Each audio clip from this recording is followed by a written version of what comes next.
If your media has kinked or become caught in some way in your printer run, this is how to resolve the problem. Don't start any prints, as we don't want the print head to move across and hit this media. Instead, roll the film back into the printer using the back button. Hold it down and roll it back until we get to the point where the media is just short of the guides.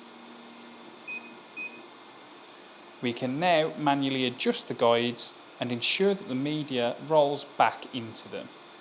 Press the front button on the front of the printer to roll the media back to where the guides start.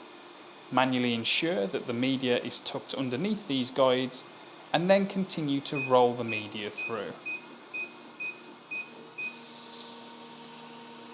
With the media flat, we're now ready to continue printing.